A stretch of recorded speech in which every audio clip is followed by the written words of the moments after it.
let's shift gears a little bit and talk about mitochondrial medicine. And you may be wondering why we're talking about these little organelles inside each cell.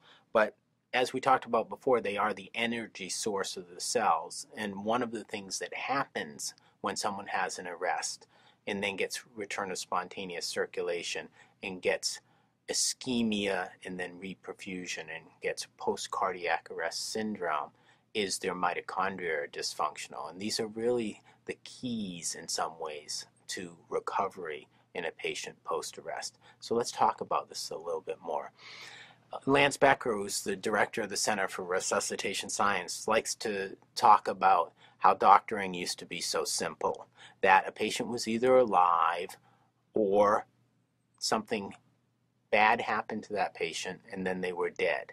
And this period of time from alive to dead was very brief, and they were rarely resuscitated from that. And we were taught, even when I went to medical school in the early 90s, that irreversible brain damage occurred in 4 minutes, and that when the brain hadn't had blood flow and therefore didn't have oxygen delivery for more than 4 minutes, there was irreversible brain damage, and that we could maybe prolong this just a little bit by doing chest compressions and stuff and delivering some blood to the brain.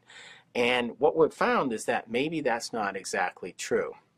So maybe this border between alive and dead is longer or broader than we used to think it is. And how long is it and how broad is it? That's the question.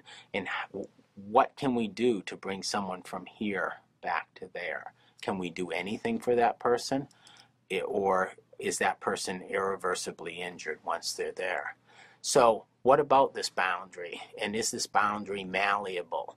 And is this boundary something that we can impact on as physicians? And so we know that maybe it's not 4 minutes like we used to think, but is it 10 minutes? Is it 20 minutes? So what about this boundary? Is it malleable?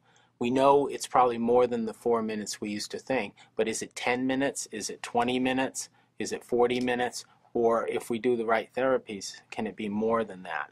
And this is important because there's a lot of reasons people have premature death. They have cardiac arrest, which is what we're talking about now, but they also suffer from trauma and hemorrhagic shock, hemorrhagic arrest, hypovolemic arrest leading to hypovolemic shock leading to arrest. People choke to death, people are poisoned, and people have organ disasters like stroke, heart attack that can lead to arrest, and things that cause brain death.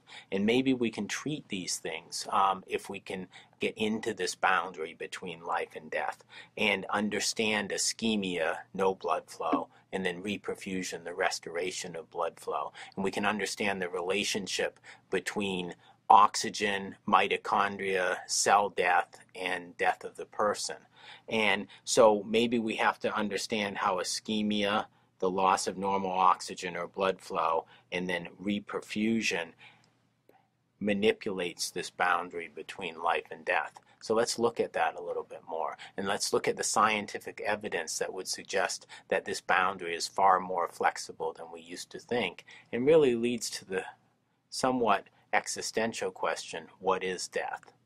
So this is very interesting, and this is some data from Lance Becker's lab and Terry Vandenhoek when they were both at University of Chicago, and this was published in the American Journal of Physiology. And so they basically asked a simple question: when do cells die? And what they were looking at was isolated myocardial cells. So these are myocardiocytes, and they take those cells, they isolate them on a cell membrane, on basically on a cell plate, and there's a single layer of these cells, and once they're on there and they've settled in, those will start to contract like a regular cell. And then you can produce a period of ischemia in those cells.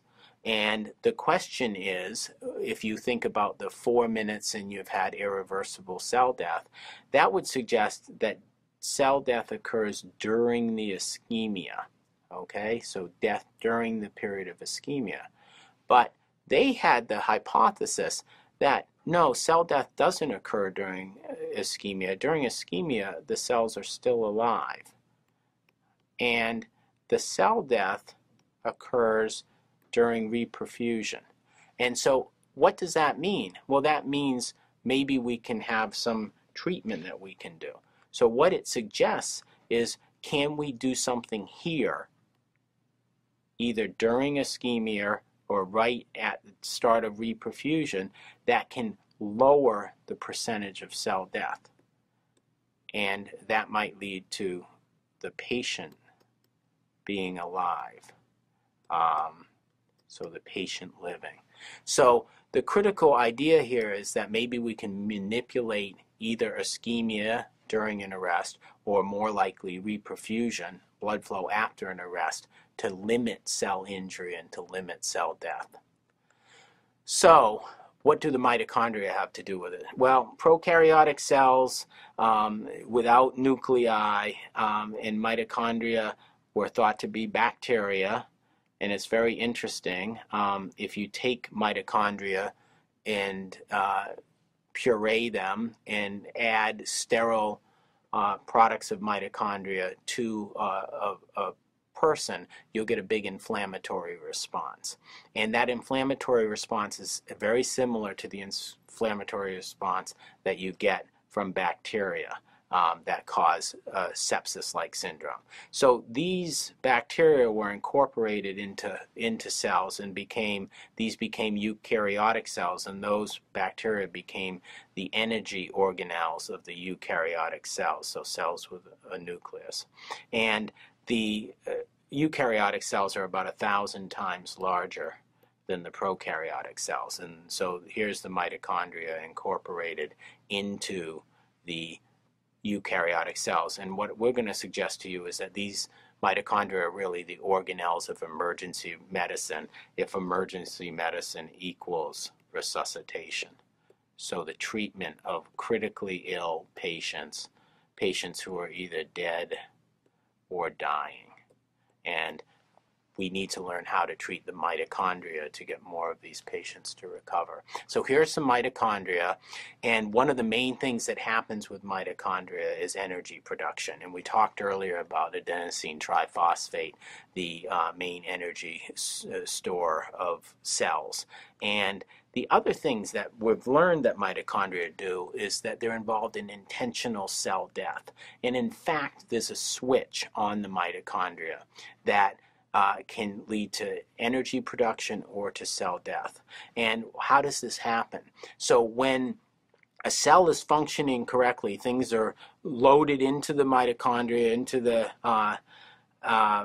energy transport chain, and they move through the energy transport chain, and ATP is generated, and this is in the presence of oxygen. But when there's hypoxia in the cells, then you don't get energy production, but you get a buildup of electrons in the cell. And then when you reperfuse that and you put oxygen into here, you get production of reactive oxygen species, and all of this leads to cell death. So the hypoxia is leading to buildup of toxins, reactive oxygen species, and cell death. And so you're getting death instead of energy production. And this is what we need to manipulate. So maybe this switch we can control. So maybe we don't want to put in oxygen, or maybe we want to shut off this switch as we reperfuse patients. And maybe we can do all of this much more elegantly than we've been doing it to date. So let's just stop and think about that a little bit and think about what we could possibly do to these patients differently. So maybe we can give them a cocktail that has antioxidants in it. Maybe we can inhibit this signaling. Maybe we can mute this by cooling the patients. Maybe we can turn off this switch. And it's really interesting. Maybe we can turn off the mitochondria themselves. And there's some very dangerous substances, hydrogen sulfide, carbon monoxide, cyanide, that inhibit mitochondria, inhibit energy production and oxygen utilization in cells. And these are very toxic, and we all know about things like carbon monoxide poisoning and cyanide poisoning.